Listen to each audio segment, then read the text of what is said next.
నమస్తే, welcome to our channel. నేను మిషాల్ని. స్టూడియోలో మన ముందు పొలిటికల్ అనలిస్ట్ శ్రీలీల మేడం గారు ఉన్నారు. వారిని అడిగి కొన్ని విషయాలు మనం తెలుసుకుందాం.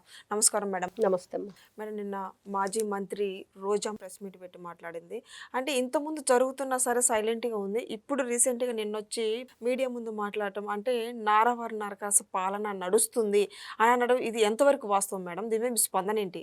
రోజా మాజీ మంత్రిగా మాజీ ఎమ్మెల్యేగా ఉండి ఈ రోజున నేను చూశాను ఆ వీడియో. ఆవిడ మాట్లాడుతున్న మాటలు అంటే ప్రతి స్త్రీ వైఎస్ఆర్సీపీలో ఉన్న వాళ్ళంతా సత్యభామలు కావాలట. అమ్మ, మీరు సత్యభామలు కాదు, అసత్యభామలు. ఈ రోజని చూస్తాను నిజంగా అందరికి అనిపిస్తూ ఉంటుంది. ఈవిడ ఏదంటే శూర్పణక్క ఎక్కువ, తాటకి తక్కువ. మీరు మాట్లాడాలి సత్యభామ గురించి. నిజంగా సత్యభామ ఒక గొప్ప చరిత్ర ఉంది ఆవిడకి. ఆవిడ గురించి మాట్లాడే హక్కు ఈ అసత్యభామలకు లేదు. ముందది మీరు తెలుసుకోవాలి. అదేవిధంగా నారాసుర రక్త చరిత్ర అని గతంలో రాసిన నీచ చరిత్ర వీళ్ళది. మరి అలాంటి నీచమైన చరిత్ర రాసిన వాళ్ళకి పార్టీకి పుట్టగతులు లేకుండా పోయి ఈ రోజున ఎక్కడున్నారో ఒకసారి చూసుకుంటే వెనక్కి తిరిగి పదే పదే పదే పదే మీరు కూటమి ప్రభుత్వం గురించి, నారా చంద్రబాబు నాయుడు గారి గురించి మాట్లాడే హక్కు అర్హత లేని వాళ్ళు మీరంతా. రోజా గారు తెలుసుకోవాలి ఒకసారి.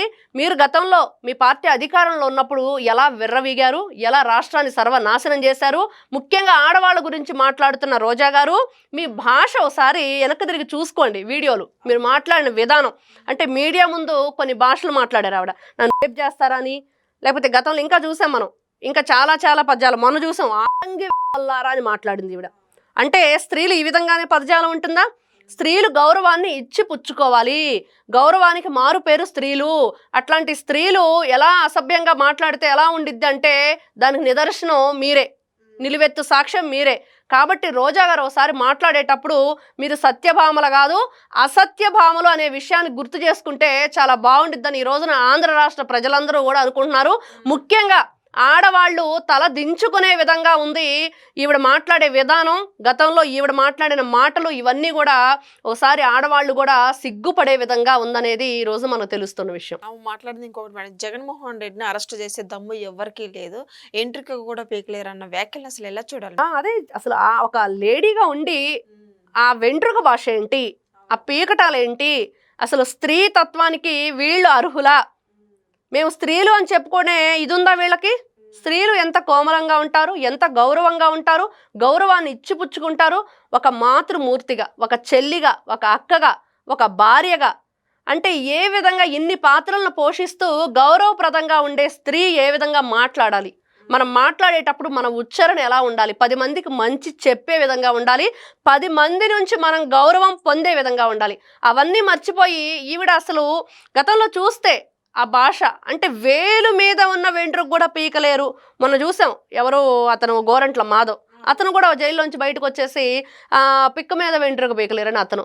అంటే చెప్పుకోవడానికి కూడా చాలా అసహ్యంగా ఉంది, మాట్లాడటానికి కూడా చాలా అసహ్యంగా ఉంది, వినటానికి అంతకంటే అసహ్యంగా ఉంది. కాబట్టి ప్రజలు పదే పదే అంటుంది ఏంటంటే ఒకటే, మీరు ఫస్ట్ వెంట్రుక భాష మాట్లాడండి, ఆ మాట్లాడటం అన్నీ కూడా మానేయండి. ఎందుకు ఆ భాషలో మాట్లాడుతున్నారు? మరి ప్రజలకు మీరు నేర్పించేది ఇదేనా? పదే పదే పదే పదే నరకాసుర పాలన నారావారి అని చెప్పేసి మాట్లాడుతుంది. అంటే మీరు చేసింది ఏంటి? గతంలో నారాసుర రక్త చరిత్ర అని రాసి మీరు సాక్షి ఛానల్లో ఏ విధంగా అబాస్ పాలయ్యారు? మరి ఇవన్నీ కూడా మర్చిపోలేదు. మీది నారాసుర రక్త చరిత్ర అన్న నీచ చరిత్ర మీది. అంత నీచమైన చరిత్రను మీరు ఒకసారి వెనక్కి తిరిగి ఆలోచించుకుంటే స్త్రీలను ఏ విధంగా గౌరవించాలి, స్త్రీలు ఏ విధంగా గౌరవం పొందాలి అనే విషయాన్ని మర్చిపోయి ఆడవాళ్ళ చేత బూతులు తిట్టించడం మనం చూసాం. శ్రీరెడ్డి, మరి సుధారెడ్డి, వీళ్ళందరూ వీళ్ళు యూజ్ చేసే పదజాలం. మొన్న కృష్ణవేణి అనే ఆవిడ కూడా బయటకు వచ్చిన తర్వాత ఏ విధంగా మాట్లాడింది, తనను ఏదో చాలా ఇబ్బంది పెట్టారని చెప్పేసి ఆవిడ కూడా కొన్ని మాటలు చెప్పింది. ఇవన్నీ చూస్తూ ఉంటే ఇది యొక్క ఏదైతే మనం అనుకుంటున్నామో స్త్రీ జాతికే కళంకం. మీరందరూ కూడా ఓసారి ఆవిడతో పాటు ఎవరైతే కోఆర్డినేట్ అవుతున్నారో వాళ్ళందరూ ఒకసారి ఆలోచించుకోండి. మరి ఆవిడ పక్కన ఉంటే కూడా వాళ్ళకు కూడా గౌరవం ఉండదు అనేది ఈ రోజున ఆంధ్ర రాష్ట్రం ఉన్న స్త్రీలందరూ కూడా ఆలోచిస్తున్నారు. తెలుగు జాతి స్త్రీ ఎవరైతే ఉన్నారో అందరూ కూడా చాలా సిగ్గుతో తల వంచుకుంటున్నారు. ఇదైతే మనం ఖచ్చితంగా చెప్పుకోవచ్చు. ఇప్పుడు రోజా కావచ్చు, గొర్రెంట్ల మాధవ్ కావచ్చు, వెంట్రిక కూడా తీయలేరు అన్నది. జగన్మోహన్ రెడ్డి కూడా బట్టలు కూడా ఇప్పి నడి రోడ్డు మీద నిలబెడతామన్న మాటలు అసలు ఏంటి? ఈ వ్యాఖ్యలు ఏంటి మేడం? అసలు ఖచ్చితంగా పోలీస్ వ్యవస్థలో 5,000 మంది స్త్రీలు 5,000 మంది స్త్రీలు మరి ఉద్యోగంలో వాళ్ళు పదవిలో ఉన్నారు. మరి వాళ్ళంతా కూడా గతంలో చెప్పారు, మీరు ఒక్కసారి మీడియా ముందుకు వచ్చి మా అందరం కూడా క్షమాపణ చెప్పాలని.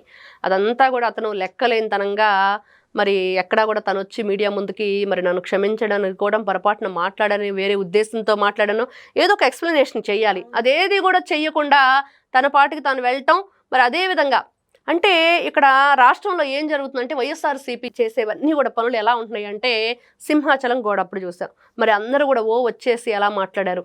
కానీ స్త్రీగా ఉన్న ఎవరైతే వంగలపూడి అనిత గారు హోమ్ మినిస్టర్గా ఉండి మరి నారా చంద్రబాబు నాయుడు గారి ఆదేశాల మేరకు ఆవిడ ఏకుంజామున 3 గంటలకు వెళ్ళి నైటు 3 గంటల వరకు కూడా ఆవిడ అక్కడే ఉన్నారు. అదేవిధంగా అక్కడ కార్యక్రమాలన్నీ కూడా చూస్తూ ఎవరికి ఏ విధంగా సహాయ సహకారాలు అందించాలని చెప్పేసి ఆవిడ ఏ విధంగా నిలబడి చూశారు. మరి మొన్న చూసాం. మరి అక్కడికి వచ్చి జగన్మోహన్ రెడ్డి గారు ఏ విధంగా మాట్లాడారు, ఆ గోడ గురించి అక్కడ కట్టిన విధానాన్ని గురించి అవన్నీ చూసాం. మరి ఆ రోజు అంత పరుగున అక్కడికి వచ్చిన మనిషి మనం చూస్తే వీర జవాన్ అగ్నివీర్ ఎవరైతే ఉన్నారో మురళీ నాయక్, మరి ఆయన భౌతికాయాన్ని వచ్చి వీళ్ళు వీక్షించడం కానీ మరి అక్కడికి వచ్చి వాళ్ళ పరామర్శించడం కానీ తర్వాత కొన్ని రోజుల తర్వాత రావటం వచ్చి ఏం చేశాడంటే అక్కడున్న పరిస్థితి ఏంటి, మరి ఒక దేశానికి రక్షణగా ఉన్న ఒక జవాన్ని కోల్పోతే ఆ తల్లిదండ్రులు పరామర్శించడానికి వచ్చినప్పుడు అక్కడ సెక్యూరిటీ ఉన్న పోలీసులు కూడా అక్కడ ఉన్న కార్యకర్తలకి వాళ్ళు చెప్పారంట, మీరు ఇక్కడ జై భారత మాతాకి జై అనండి, లేదా జై హింద్ అనండి, లేకపోతే ఎవరైతే మురళీ నాయక్ ఉన్నాడు అమర్ రహే అని అంటే కాదు, మేము పిల్ల సైకోలో మా పెద్ద సైకో కోసం మేము ఎంతసేపటికి జై జగన్ జై సీఎం అనుకుంటామే తప్పించి వేరే మాట మా నోట రాదు అన్నట్లుగా ఆ పిల్ల సైకోలు చేసిన వీరంగం అక్కడ. ఇవన్నీ చూస్తూ ఉంటే ప్రతి ఒక్కరికి కూడా రక్తం ఉడికిపోతుంది. అంటే ఇక్కడ పార్టీకి సంబంధం లేదు, ఒక మతానికి సంబంధం లేదు, ఒక కులానికి సంబంధం లేదు, రాజకీయాన్ని ఎందుకు తీసుకురావాలని చూస్తున్నారు జగన్మోహన్ రెడ్డి గారు. ఇవన్నీ కూడా వీళ్ళు చేసే తప్పులు. మరి అంతే గతంలో చూస్తే మరి పెహల్గామా దాడిలో ఎంతమంది ఆంధ్రప్రదేశ్ చెందిన వాళ్ళు చనిపోయారంటే వాళ్ళ ఇళ్లకు కూడా వెళ్ళి తను పరామర్శించింది లేదు. అదేవిధంగా అక్కడికి వెళ్ళి పరామర్శించి మరి మురళీ నాయక్ దగ్గర కూడా మరి వనితమ్మ ఎవరైతే ఉన్నారో అదేవిధంగా మనం చూసాం మన హోమ్ మినిస్టర్ గారు వీళ్ళందరూ కూడా ఏ విధంగా ఉండి మరి వాళ్ళ మదర్కి అన్నం తినిపించడం దగ్గరుండి మరి మంచినీళ్ళు తాగించడం ఆవిడని ఏ విధంగా వీళ్ళు మోరల్గా సపోర్ట్గా ఉండి ఆవిడని ఆదరించారు. మరి అవన్నీ చూస్తుంటే వీళ్ళంతా ఫోటోల కోసం చేశారు, ఫోటోల కోసం అలా చేశారు, లేకపోతే ప్రజల్లో ఏదో తీసుకురావడం అంటే ఎలా మాట్లాడాలనిపిస్తుంది అలాగ మీకు?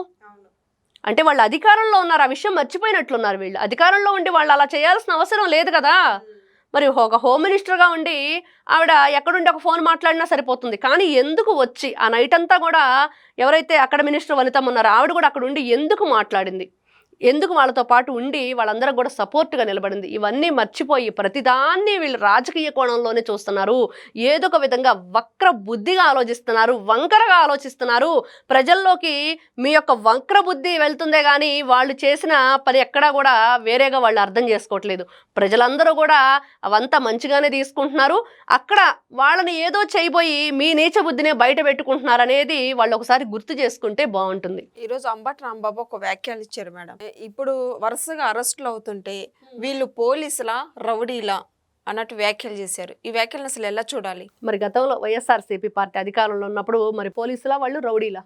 మరి ఏం చేశారు? అర్ధరాత్రి అపరాత్రి తలుపులు బద్దలగొట్టి గోడలు దూకి వెళ్ళి మరి అచ్చెన్నాయుడు గారిని ఏ విధంగా అరెస్ట్ చేశారు, హోమ్ మినిస్టర్ అనిత గారి మీదుగా ఎన్ని కేసులు ఉన్నాయి, మరి కొల్లూరు రవీంద్ర గారిని ఏ విధంగా ఇబ్బంది పెట్టారు, మరి అయ్యన్న పాత్రుని గారిని మరి వాళ్ళ కొడుకు విజయ్ని వాళ్ళకి అక్రమంగా ఒక గోడ కట్టేసి అక్కడ ఏదో చేయబోతే అక్కడ గందరగోళం సృష్టించారు.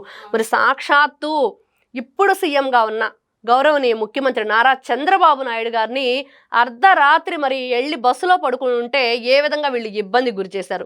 మరి కనీసం ఎందుకు అరెస్ట్ చేస్తున్నారు? అక్కడ వారెంట్ ఉందా? మరి కారణాలు ఏమన్నా ఉన్నాయా?